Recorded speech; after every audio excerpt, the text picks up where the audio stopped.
Okay, this video is an unexpected journey. I had intended to just cook a video showing you how I'm going to make collards with a type of seasoning meat that I don't normally use, but in the process I just spontaneously decided that I was going to can up these collards. I had a viewer who had asked if I would do a video on canning collards, and I thought this is a great opportunity. So I'm going to show you how it's basically the same process as cooking collards. You're cooking them, you're going to cook them longer on your stove, but in this case they're being canned. I hope that you'll learn something from this and that this will be useful to you. I do want to tell you I have 2 videos on cooking collards in my channel other than this one, and I will link those in the show notes below. So without further ado, let's move ahead and let me take you through the process of harvesting these collards from my garden and canning them. Let's get started. Hi, and welcome to Old Time Knowledge. Well, I'm doing something new today. Well, it's a thing I've done many times, but I'm doing it in a slightly new way. I've got a bunch of collards out there that need to be harvested. So I've decided I'm going to cook some, but this time I'm going to cook some with some seasoning meat I have actually never used before. This is pork side meat. So the other day when I was at my local Piggly Wiggly, I was wanting to get some streak of lean, and they didn't have any streak of lean. So then I was looking for ham hocks, but I wasn't really happy with the ham hocks they had. Not that day. They just had a limited selection. So I saw this and I thought I'm going to get some of these just to have on my pantry shelf, because that's one great thing about any of these seasoning meats. They're shelf stable. The date on this one is way out to December, and of course I think it would go longer than that. That's just the best taste buy. So anyway, since I don't have streak of lean and since I don't have a ham hock, I'm going to see how this works for seasoning some collards. So I've never used this before. I'm not even going to look up how people do it. I'm just going to do what I think makes sense. Because this is fatty, I could go one of 2 ways. I can either fry it a little bit and then add water and then make the broth that way, or I could just boil it right off the bat. Because this is like slices, I guess this is similar to what they make bacon out of. I'm kind of thinking I want to try frying it up some, and just getting some of the flavor out that way, and then I'll add water to the pot. So stick with me and we'll get right to it. Alrighty, so let me get this open.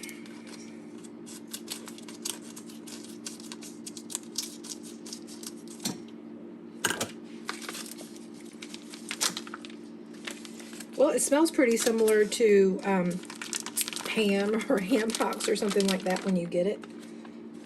Let's see, this is kind of interesting. I know there's a bunch of people in the country looking at me and they're just laughing. They're thinking, oh girl, you don't know anything. That's okay.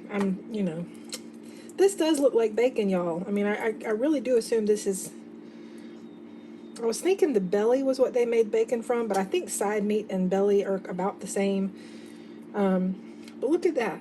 That's just like slices of bacon. I'm so curious as to about how this fries up. Wouldn't it be cool if this fries up and it's like bacon, in which case it would be like shelf-stable bacon? How cool would that be? I'm all for that. All right, so I've got all these pieces in my pot, and I'm just going to fry these up, and then I'll take you to the next step. All right, y'all, so it's starting to fry. Hopefully you can hear that sizzle.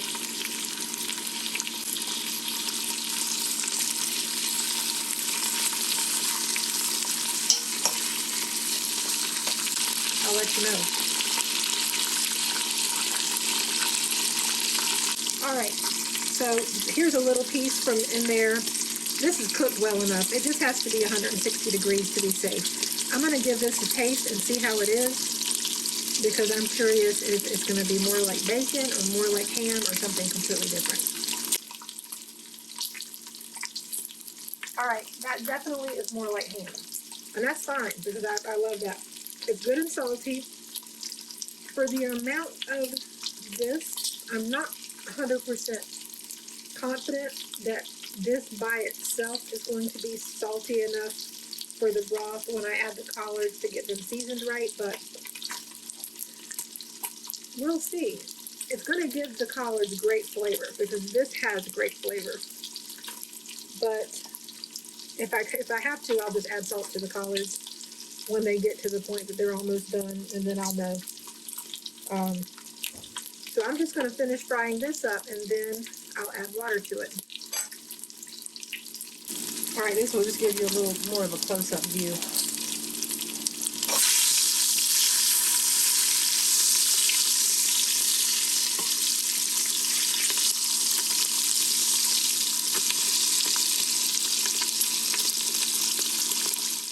So I guess you could think of this as like salty, thick pieces of ham-flavored bacon. There you go. That's what it is. I'd say it's good enough now to add the water.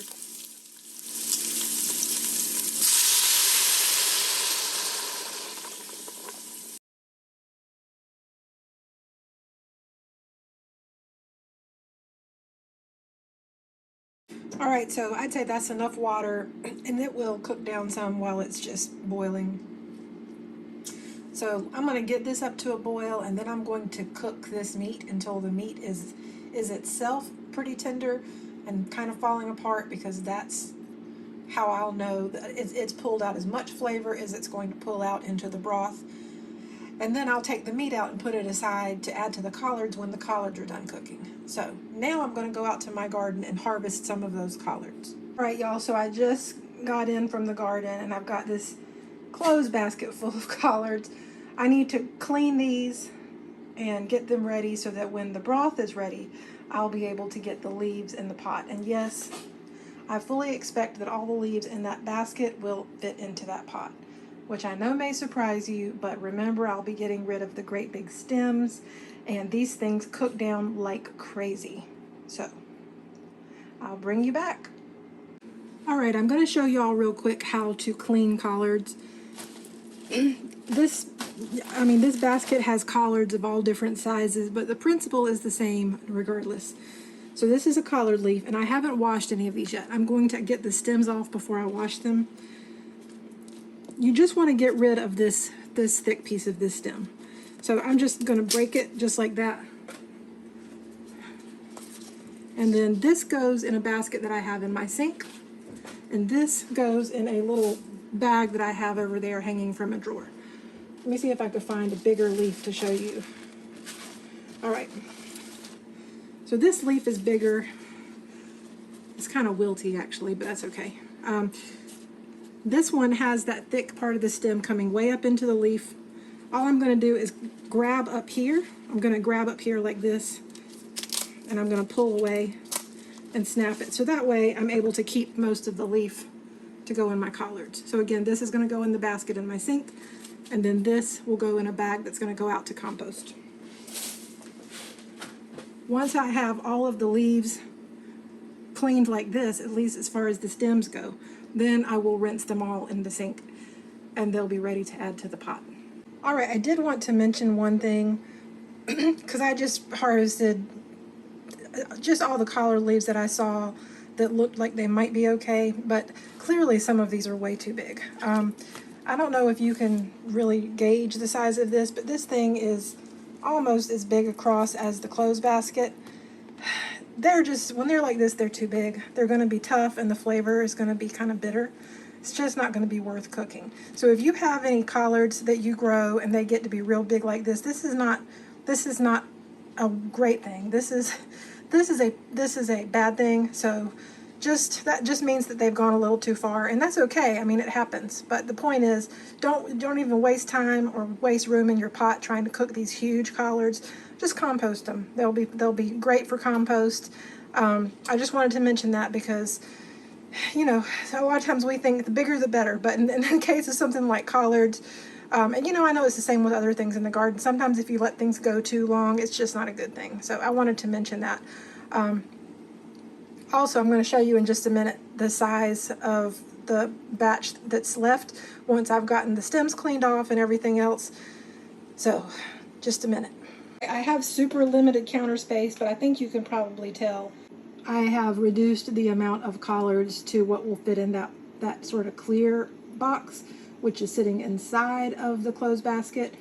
So, you know, just getting the stems off and getting rid of some of the leaves that were just mimicked from the caterpillars that come from those moths. Some of them were just bad. They had so many holes, they weren't even worth trying to cook. But now this is the amount that I'm working with, which I know still looks like a lot, but you can see there's space under it. So it's not like it fills up the whole basket. But then once they go in the pot, they're going to wilt down even more.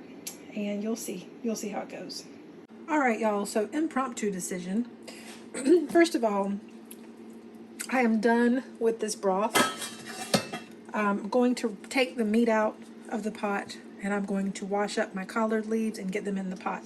But I've decided I think I'm actually going to can some of these collards, because we're not going to eat all of these right now. And I had a viewer ask me if I would show how to can collards, and so why not? This is a perfect time to show how to do it. All right, I think that's got all of them. I will tell you that I did give a taste to this broth, and this side meat does not come anywhere close to salting the broth enough that I don't need to use salt. I am absolutely going to have to use salt for these collards, and that's fine. I don't mind doing that. It does have a good flavor. You can tell that the broth has a good flavor, but in the future I'm just probably going to stick with either my streak of lean, which is my #1 choice, or hand hocks. And for those of you who don't know, if you don't actually have streak of lean sold in a grocery store near you, sometimes you'll see, I think Hormel has something that's similar, and it's just packaged as salt pork. It's like a little block. It looks mostly like fat, but there's a little bit of meat in it, hence the term streak of lean. So it's basically the same kind of thing. So anyway, I'm going to wash up the leaves, and I'm going to get some cut up and put in here so that they can start cooking down, so I can get them in the jars. I'm just going to go ahead and add salt to this broth also, so that way it's salted before I add the collards.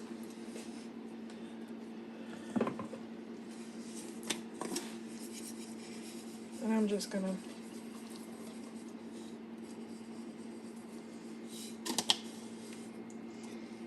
I don't know how much that was, but I'm just going to stir it, and I'll know when it's salty enough. Basically, you want your broth to be salty, kind of like ocean water, if you've ever been to the beach. Because then you know it's going to be salty enough to actually flavor the collards. I'm going to taste the broth just from the fork. Still needs a little bit more salt.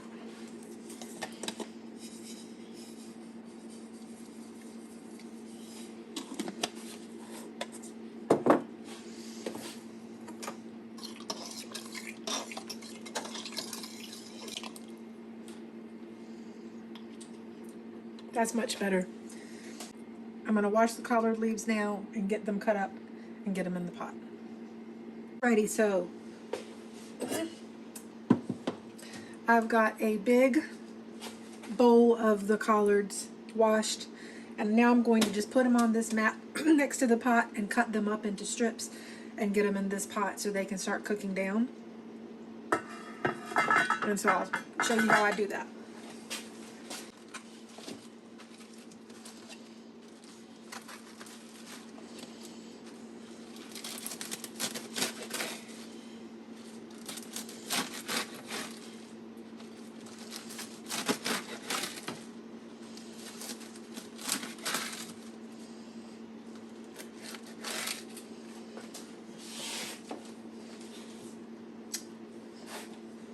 I'm not sure if you can even see what I'm doing. So I cut them this way, and now I'm going to cut them this way.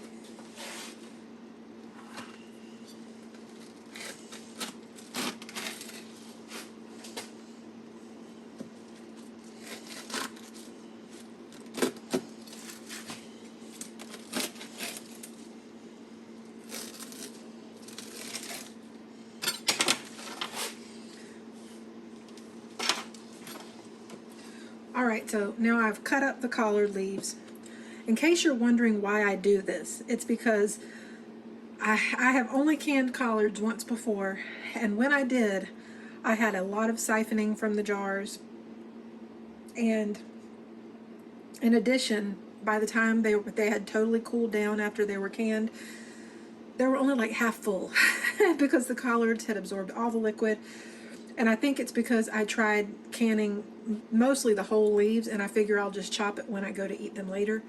Because when we cook collards to eat, we just cook the leaves whole and then we chop them when we take the collards up. But I think it will actually work better to have these smaller pieces to can. My sister had a much more successful time canning collards just last weekend.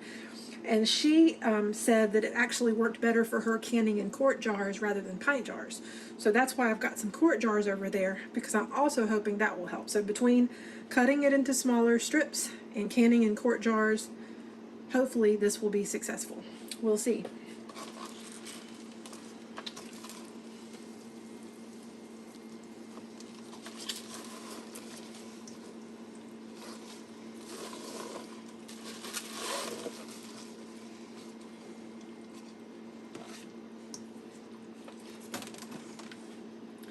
Now, the guidelines from the National Center for Home Food Preservation just say when you're canning greens to let them like cook in the water for like 3 to 5 minutes so that they wilt, and then put them in the jars. But collard leaves are thick, and I just think that you have to do it longer than that. I think that was also part of my problem when I did it before, because they just didn't have a chance to cook down enough.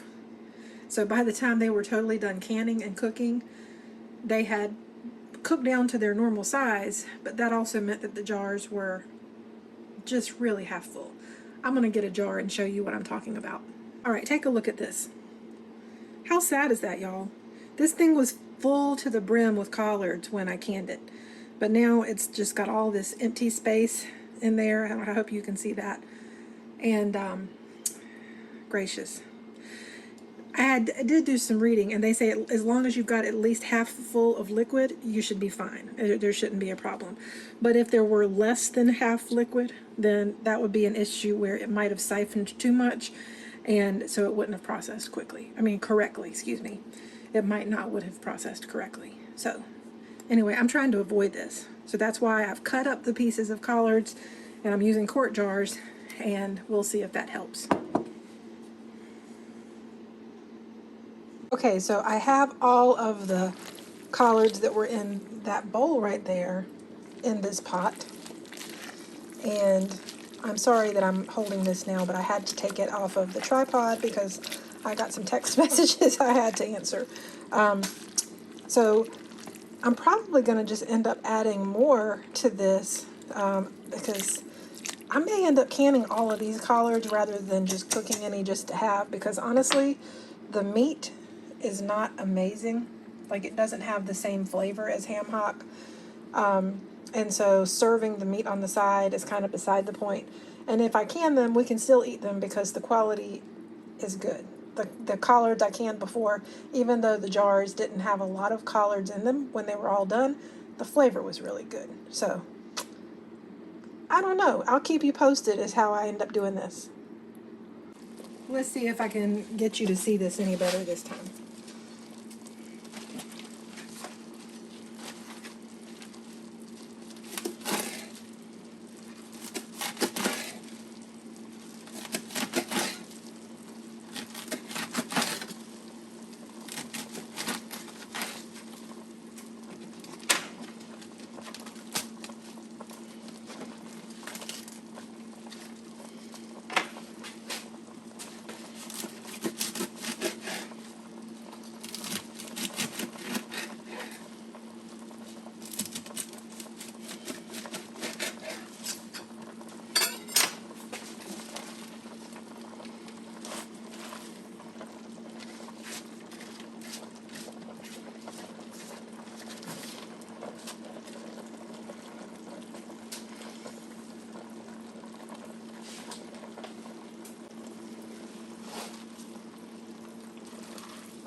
So you see, it's like the bottomless pot. The more collards I add, they just keep going down.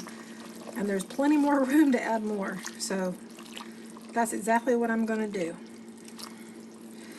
It's also been more than 5 minutes already that I've been, you could say, blanching these or wilting these or whatever. And they're nowhere near as reduced in size as they're going to be.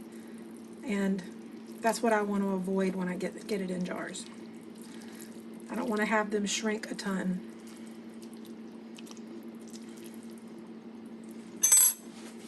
You see how the leaves get so much darker as they cook. When you're cooking something like collards, you want to go down to the bottom of the pot every so often and bring what's in the bottom up to the top. So the stuff at the top can go down and soak in the broth. That way everything will cook more evenly.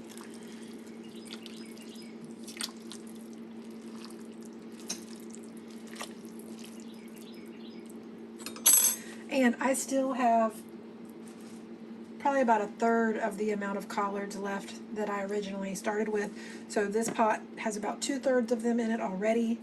There's definitely room to add more, but I'm going to let this cook down a little bit more first. All right, so I'm going to start filling these jars, and we'll see where we get.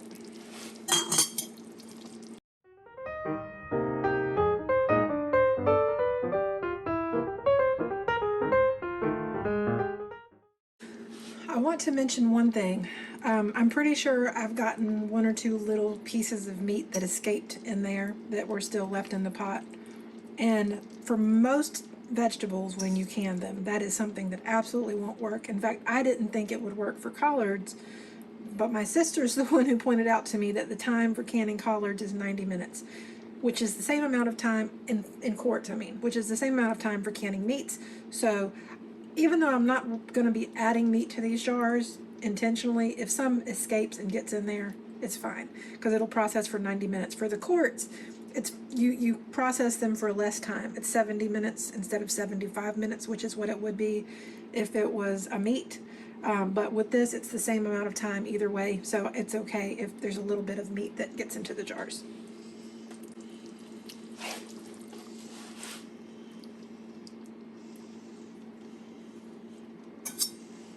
And in case you're wondering, yes, I will be adding broth into the jars.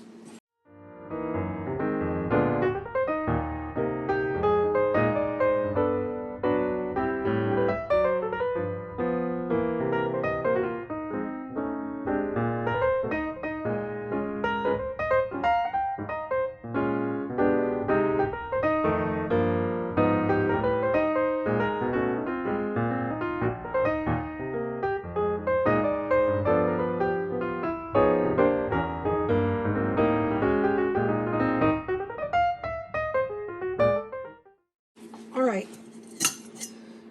so that's 3 quart jars, and I will, like I said, be adding broth. But what I'm going to do is I'm going to add more collards to this pot to cook down some, because that way I'll have plenty of broth for cooking more collards.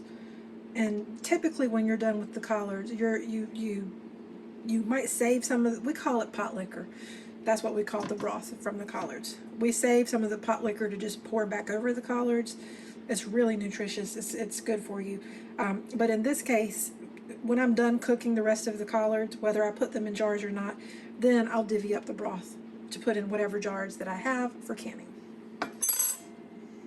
All right, so I wound up with 6 quarts of collards, and I'm getting ready to add broth to the jars. So this is important. When you can collards or any leafy greens, the instructions say, they say a lot of things that I don't do, but it has nothing to do with the safety of it. It just has to do with the procedure that they recommend for things like, as they say, spinach and other greens. But collards are obviously a different sort of thing. They have a really strong taste, which is why we use seasoning meat to make them taste better. So they say that when you put the greens in the jar, though, once they've wilted, and these are well wilted, we don't want to just do the 3 to 5 minutes like they suggest, because they won't do much wilting in 3 to 5 minutes. But once they are wilted and you have them in the jars, you don't want to pack them tightly. It specifically says fill jars loosely with greens and add fresh boiling water. Well, we're not adding fresh boiling water, we're adding fresh broth that we made specifically for the collards so that they'll taste good. And so I just wanted to mention that when you put the collards in the jars, don't pack it down. Okay, you don't want this to be something that like you can't press down. you want it to have a little looseness to it so that when the liquid goes in, the liquid can get all around the leaves and it'll really help continue to cook everything and make the pressure canning safe, and hopefully you won't have siphoning and all that stuff. So now I'm just going to get to filling the jars with broth.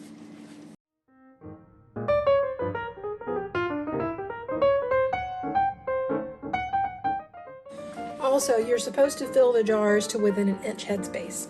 So that's going to typically be just below that ring towards the top of the jar.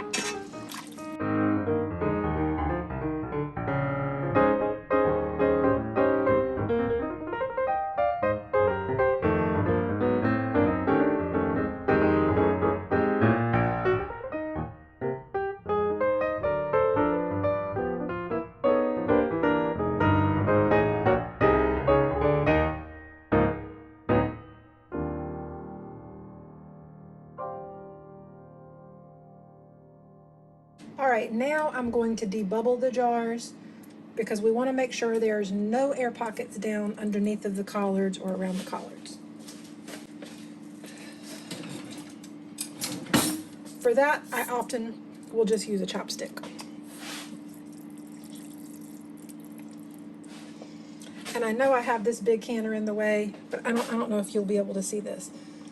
Well, you'll surely see it when I do another one, but as I move this chopstick down, it's releasing a lot of air bubbles. So ultimately, once I've debubbled, I'll be adding more liquid to the jars to make sure that they're up to that 1 inch headspace.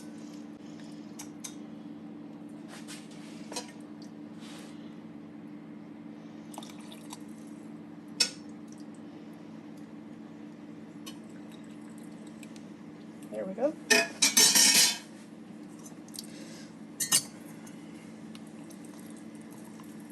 You see all those bubbles rushing to the top? Let me get it aimed more back here. You see that? That is a lot of air bubbles. We don't want that. That will definitely cause siphoning. It can even cause jars to burst, I think.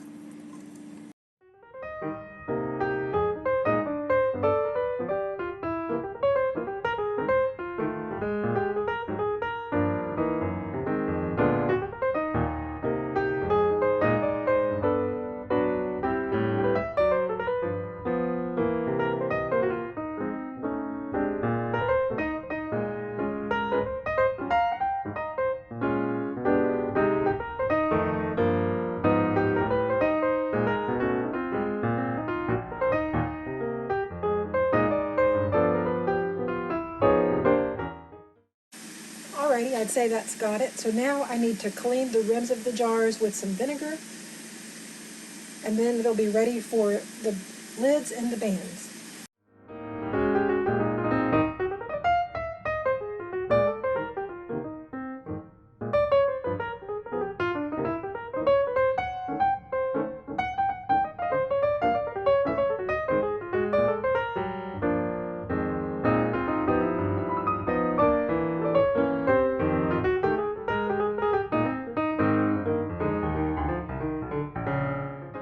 I can't remember if I already said it, but I've added vinegar to the water to avoid mineral deposits.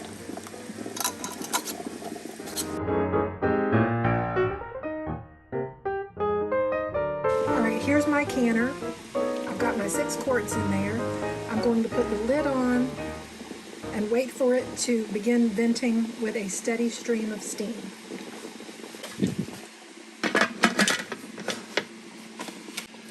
As always, once this is venting for 10 solid minutes with a steady stream of steam, then I will put my little regulator on. I absolutely love this because this means I don't have to worry about watching this nonstop. This has a very distinct sound and it does a very distinct action when it's at the right pressure. In my area where I live, it's 10 pounds pressure, so I have 1 ring on here. Without any rings, it would be a 5-pound weight. But there's really not much you're going to pressure can that's just 5 pounds. I think there might be some fruits and things, but generally it's going to be 10 pounds or 15 pounds or 20 pounds. Or is it? No, it's 10 pounds, 12 pounds, or 15 pounds. In any case, I worry about what I need to know, which is 10 pounds. So that's just the one ring. So once this has been venting for 10 minutes, I will put this on top.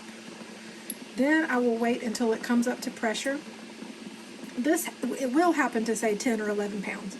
Actually, typically this says about 11 or 12 pounds. But what will happen is this will start rocking just gently, like doing a little hula dance. And that's how I know it's time to actually start timing the canning process. Collards and quart jars get processed for 90 minutes. So that's exactly what I'll be doing. So I'll bring you back when it's time to do the next step. All right, I don't know if you can see it. You probably can't. But that little valve is now releasing steam. So now I'm going to wait 10 minutes. And once it's been venting for 10 minutes, then I will add this little regulator. I'll bring you back. All right, so this has just hit the 10-minute mark, and I've turned my timer off. It's time for me to put the regulator on. And so now what's going to happen is it's going to start building up pressure. That's going to go up. It will go past the 10 mark, but even if it didn't, what I'm looking for is for this to begin jiggling just a little bit. Like I say, and see, that's already popped up. That happened before I put this on. But what I'm going to be looking for is this to start doing a little gentle rocking.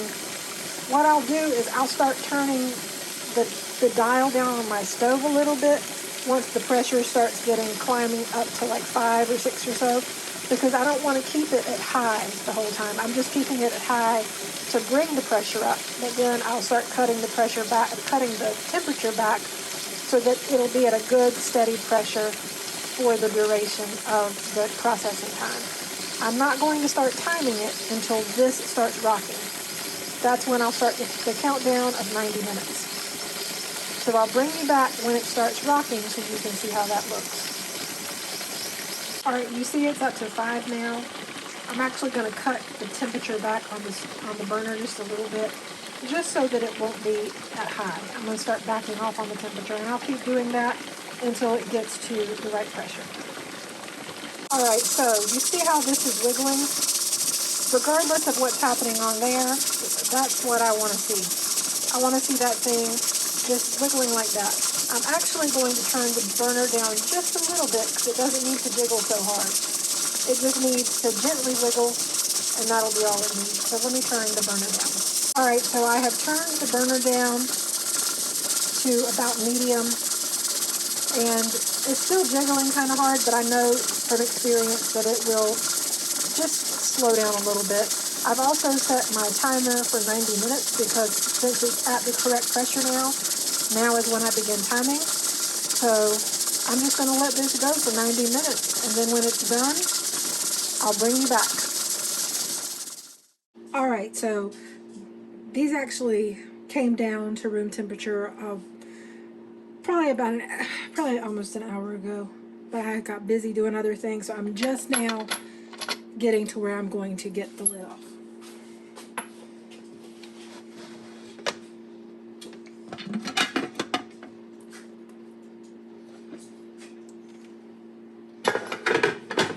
Typically, I would not just remove the lid like that, but since it's been so long, I know the temperature's come down enough that it should be safe.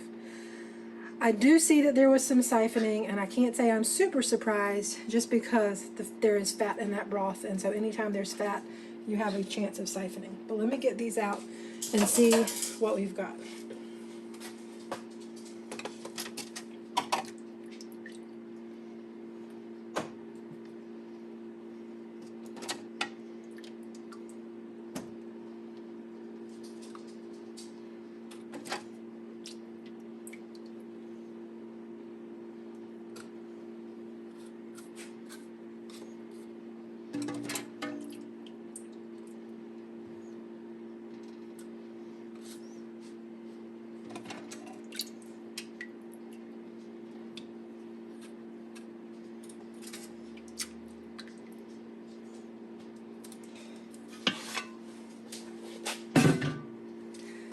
Just looking at them, it seems like all of the jars have sealed. So even though there was siphoning, it didn't stop them from sealing. So I'm really happy about that. So I guess the next thing is tomorrow morning, after they've had a chance to cool overnight and I've had a chance to wash the jars and everything, I'll show you how they look and we'll see what we've got. All right, see you then. All right, so these collards turned out great. The jars did great. I was really happy that when all was said and done, the collards did reduce in size a little bit, and the liquid did get absorbed a little bit more, but I still wound up with 6 quarts of collards to put on my shelf. This is a wonderful way to store your harvest from your garden, so I hope you'll try this and let me know what you think in the comments below. I do want you to know I have 2 other videos on cooking collards, so if you just want to learn how to cook collards, especially collards with cornmeal dumplings and potatoes, which is a very Eastern North Carolina style thing, I will link those in the show notes as well. As always, I thank you so much for watching, and I'll see you again soon. Bye-bye.